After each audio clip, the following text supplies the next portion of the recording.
Hello friends, स्वागत है आपका अपने YouTube channel SMC by Bhupendra में। आपका जो पेपर होने वाला है 21 फरवरी को मैथ का कक्षा 10 का जो आपका एग्ज़ाम है, अब तक आप लोगों ने पूरी तैयारी अच्छे तरीके से कर ली होगी।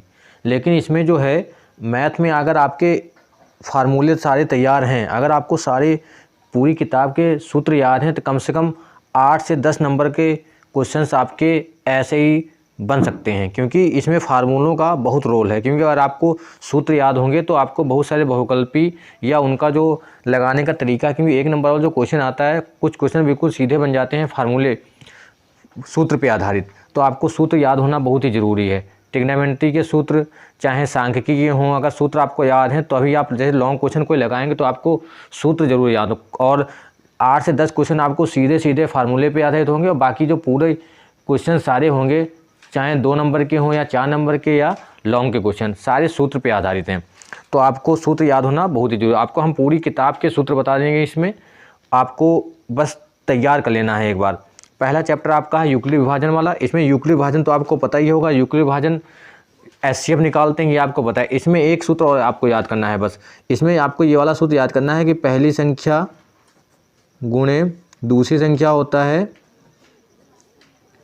बराबर एचसीएफ गुणे एलसीएम। ये सूत्र से आपका सवाल बन जाता है, 1 नंबर में या 2 नंबर में पूछ लेता है, बहुकल्पी में भी आ सकता है आपका। और आपको अभाज्य गुणनखंड निकालना, एचसीएफ निकालना, एलसीएम निकालना, ये तो आपको पता ही होगा। तो पहले चैप्टर में सिर्फ इतना ही है कि यूक्लिड विभाजन है और ये वाला सूत्र ज़्यादा यूज किया गया है। तो पहले चैप्टर में सिर्फ 2 सूत्र याद करने हैं, 2 से 3। अगला चैप्टर आपका है इसमें 2 रैखिक समीकरणों का युग्म। इसमें 2 रैखिक समीकरण होते हैं, इसको ग्राफी विधि से हल किया गया है, बीजगणितीय विधि से। तो इसमें आपको 3 सूत्र याद करने हैं। 3 सूत्र से आपके 9 फार्मूले याद हो जाएंगे। बस 3 चीज़ें आपको याद करनी है। इसमें से आपका 100% क्वेश्चन चाहे 1 नंबर में पूछे या लॉन्ग में पूछ सकता है। अगर आपके 2 समीकरण दिए हुए हैं, a1x + b1y + c1 = 0, a2x + b2y + c2 = 0, और ये रैखिक समीकरण युग्म है। अगर आपसे पूछ रहा है कि समीकरण युग्म संगत है या असंगत, अगर आपका a1/a2 does not equal to b1/b2 है, तो इस स्थिति में आपका जो समीकरण युग्म है वो संगत होगा। और रेखाएं कैसी होंगी, अगर आपसे पूछे कि रेखाएं कैसी होंगी, तो रेखाएं जो है रेखाएं प्रतिच्छेद करेंगी, एक दूसरे को काटेंगी। और समीकरण का जो हल होगा, समीकरण युग्म का जो हल होगा वो अद्वितीय हल होगा। अद्वितीय हल का मतलब है केवल एक हल होगा, एक से ज़्यादा हल नहीं, अद्वितीय हल होगा इसका। और रेखाएं प्रतिच्छेद करेंगी और समीकरण युग्म संगत होगा। एक सूत्र को आप याद करेंगे तो इसके 3 रिजल्ट आपको पता चल जाएंगे। युग्म समीकरण युग्म संगत होगा, रेखाएं प्रतिच्छेद करेंगी और अद्वितीय हल होगा, और अद्वितीय हल या केवल एक हल। अगला आपका दिया a1/a2 बराबर b1/b2 does not equal to c1/c2। इस स्थिति में रैखिक समीकरण युग्म असंगत होगा। जब 2 बराबर हैं, तीसरा बराबर नहीं है, तो समीकरण युग्म असंगत होगा। और रेखाएं जो हैं, रेखाएं वो आपकी होंगी समांतर। रेखाएं कैसी होंगी? समांतर। और इस समीकरण का कोई हल नहीं होगा, इस समीकरण का कोई हल नहीं होगा। पहले वाले में क्या था, रेखाएं प्रतिच्छेद करती थी, युग्म संगत था, और अनेक केवल एक हल था, मतलब अद्वितीय हल था। अगर तीसरा आपका दिया है a1/a2 बराबर b1/b2 बराबर c1/c2, तीनों बराबर दिए हैं, तो इस स्थिति में समीकरण युग्म आश्रित कह लीजिए या संगत, तो ये भी संगत होगा। और इसके अनेक हल होंगे, मतलब अपरिमित रूप से अनेक हल होंगे। और समीकरण युग्म कैसा होगा? संपाती होगा, समीकरण युग्म संपाती होगा। तो ये आपके 3 सूत्र जो हैं बहुत इंपॉर्टेंट है। इसमें इस चैप्टर में सिर्फ इन 3 सूत्रों से ही आपसे क्वेश्चन पूछा जाता है। कभी कभी के की वैल्यू पूछ लेगा या संगत पूछेगा, उसका ग्राफ बनाने के लिए आता है। अगर इस समीकरण का युग्म संगत है, उसका ग्राफ बनाइए। अगला चैप्टर आपका है द्विघात समीकरण। द्विघात समीकरण में आपको द्विघात समीकरण के मूलों का योगफल, मूलों का योगफल क्या होता है? अगर कोई समीकरण दिया है ax² + bx + c = 0, तो इसके मूलों का योगफल क्या होता है? मूलों का योगफल मतलब अल्फ़ा प्लस बीटा बराबर माइनस का b/a, और अल्फ़ा गुणे बीटा बराबर होता है c/a। ये 2 सूत्र दूसरे चैप्टर के हैं, वो सिलेबस में है नहीं, फिर भी इससे पूछ सकता है क्वेश्चन। और अगला आपका ये वाला है एक ये सूत्र आपको याद रखना है कि अगर मूलों का योगफल और गुणनफल दिया है तो समीकरण को कैसे बनाएंगे। समीकरण को आपको बनाना आना चाहिए x square minus alpha plus beta x plus alpha beta होता है बराबर 0। ये ऐसे आपको समीकरण बनाना है अगर आपके मूलों का योगफल और मूलों का गुणनफल दिया हुआ है। और इस चैप्टर में आपका दिया है, इसमें द्विघाती सूत्र दिया है। द्विघाती सूत्र को श्रीधराचार्य सूत्र भी कहते हैं। द्विघाती सूत्र को श्रीधराचार्य सूत्र भी कहते हैं।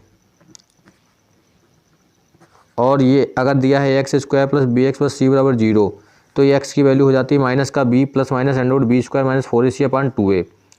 ये आपका विविक्तकर का सूत्र होता है। विविक्तकर होता है डी बराबर बी स्क्वायर माइनस का 4ac। अगर जहाँ पे अगर आपको गुणनखंड दिया है, किसी के मूल निकालने हैं समीकरण के, अगर जहाँ पे गुणनखंड नहीं हो रहा है तो वहाँ पे हम लोग द्विघाती सूत्र लगाते हैं, द्विघाती सूत्र या श्रीधराचार्य सूत्र। तो उसके हमें मूल पता चल जाते हैं, उनके रूट्स पता चल जाते हैं। अगर आपसे पूछता है कि मूल ज्ञात कीजिए या शून्यक, मूल शून्यक या रूट, तो आपको समीकरण को सॉल्व करके उसकी वैल्यू निकालनी है। अगला है एक द्विघात समीकरण x square plus b x plus c बराबर 0 दिया है, जहाँ ए का मान 0 के बराबर नहीं है, ए डज नॉट इक्वल टू 0। तो पहला सूत्र है इसका, दो भिन्न वास्तविक मूल होते हैं यदि बी स्क्वायर माइनस 4ac 0 से बड़ा है। 0 से बड़ा मतलब पॉजिटिव संख्या आ रही है, पॉजिटिव वैल्यू आ रही है, तो बी स्क्वायर माइनस 4ac के मान 0 से बड़ा आ रहा है तो उसके दो भिन्न वास्तविक मूल होंगे। अगर दो बराबर मूल आ रहे हैं मतलब संपाती वास्तविक मूल हैं तो बी स्क्वायर माइनस 4ac का मान 0 आएगा। इससे के की वैल्यू हमेशा सवाल में पूछता है, ये आपको दे देगा कि दो समीकरण के दो मूल बराबर हैं और उसमें के फाइंड करने को दे देगा आपको। ये बहुत इंपॉर्टेंट सूत्र है आपका। अगला दिया है कोई वास्तविक मूल नहीं होते हैं। कोई वास्तविक मूल नहीं होते मतलब B square minus 4ac less than equal to 0। Less than equal to 0 का मतलब 0 से छोटा। जैसे कोई निगेटिव वैल्यू आ गई, ये आपका पॉजिटिव वैल्यू आनी चाहिए और ये निगेटिव, तो ये समीकरण का कोई अस्तित्व नहीं होगा। काल्पनिक मूल होंगे उसके तो समीकरण का अस्तित्व नहीं होगा। आपके 3 सूत्र ये और ये वाले सूत्र चौथे चैप्टर में इन्हीं सूत्रों से सवाल बन जाता है।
अगला चैप्टर है निर्देशांक ज्यामिति।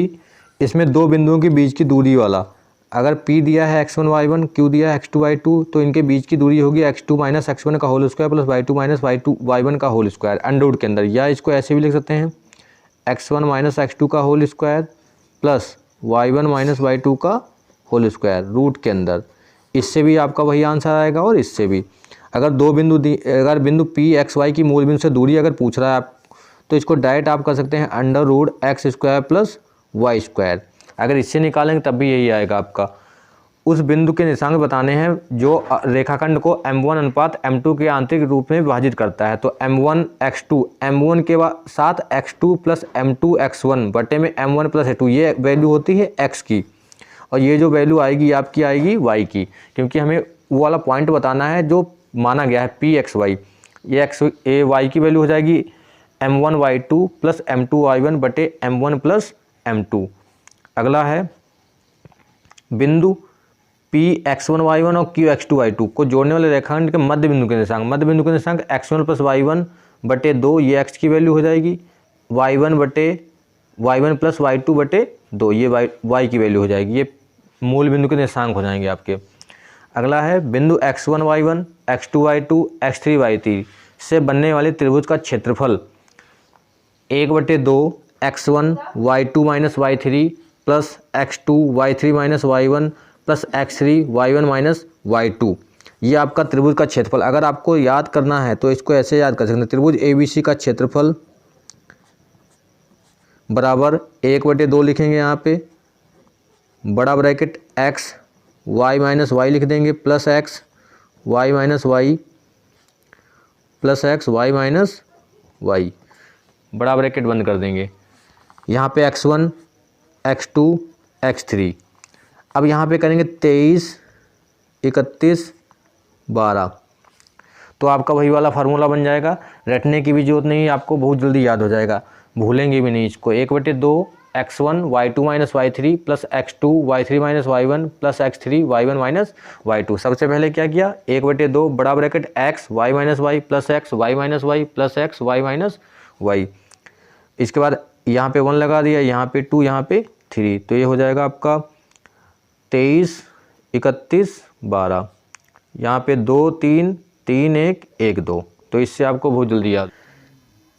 अगर ABC त्रिभुज का क्षेत्रफल दिया है और संरेखी पूछ रहा है, तो संरेखी में त्रिभुज ABC का क्षेत्रफल होता है, त्रिभुज ABC का क्षेत्रफल बराबर 0 होता है। तो यहाँ से अगर एक बिंदु हमसे पूछा है, K दे दिया है या x या y कुछ भी फाइंड करने के लिए कहता है, तो संरेखी में हमेशा आपको त्रिभुज ABC का क्षेत्रफल बराबर 0 कर देना है। त्रिभुज ABC का क्षेत्रफल का सूत्र आपको पता है, 1/2 x1 y2 माइनस y3, ये वाला फार्मूला लगा देंगे, बराबर 0 कर देंगे। तो यहाँ से आपकी एक वैल्यू फाइंड करने के लिए कहेगा, उसकी वैल्यू हम लोग यहाँ से निकाल सकते हैं।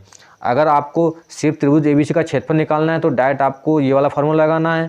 अगर संरेखी कह रहा है, सिद्ध कीजिए कि बिंदु दिए गए बिंदु संरेखी हैं या नहीं। अगर क्षेत्रफल आपने निकाला, क्षेत्रफल शून्य आ गया तो बिंदु संरेखी हैं, क्षेत्रफल शून्य नहीं है तो संरेखी नहीं है। यह है आपका समकोण त्रिभुज ABC में जिसका कोण B समकोण है। कौशिक A का मान होता है 1/sin A, sec A बराबर होता है 1/cos A, tan A बराबर 1/cot A और tan A बराबर होता है sin A बटे cos A। अगर cot A बराबर हम यहाँ पे लिखेंगे तो cot A बराबर हो जाएगा, इसी का उल्टा हो जाएगा cos A बटे sin A। sin A बराबर होता है 1/cos A के, ये एक दूसरे के रेसिप्रोकल होते हैं। ये आगे दिए हैं sin 90 माइनस थीटा लिखें, या sin 90 माइनस A बराबर cos A होता है, cos 90 माइनस A बराबर sin A। tan का होता है cot, cot का होता है tan। sin स्क्वायर A बटे cos, sin square A plus cos square equal to 1। यहाँ से ऐसे भी निकाल सकते हैं, sin स्क्वायर A बराबर 1 माइनस cos स्क्वायर A। अगर cos का मान निकालना है, cos स्क्वायर A बराबर 1 minus sin square A। sec square A minus tan square बराबर 1 होता है, और इसकी वैल्यू जो होती है वो 0 से 90 के बीच में होती है। cosec स्क्वायर A बराबर 1 प्लस cot स्क्वायर A। इतने फार्मूले आपको ट्रिग्नोमेट्री में याद करने, इन्हीं में से आपको। और एक होता है sin 2A, sin 2A बराबर होता है 2 sin A cos A। और आप लोगों को इसकी सारणी याद कर लेनी है, sin 30 का मान, sin 0 का मान, sin 45, sin 60, sin 90। sin cos tan की वैल्यू याद कर लेनी, उन्हीं में से आप सब मान याद कर सकते हैं। sin cos tan, ये 3 मान तो आपको बिल्कुल रटे होने चाहिए, sin cos और tan। sin 0 cos 0 tan 0, sin का जो मान आएंगे उसी के जस्ट उल्टे जो है cos के मान हो जाएगा, और sin बटे cos कर देंगे तो tan का मान आ जाएगा। ये आपके इतने ट्रिग्नोमेट्री के फार्मूले हो जाएंगे।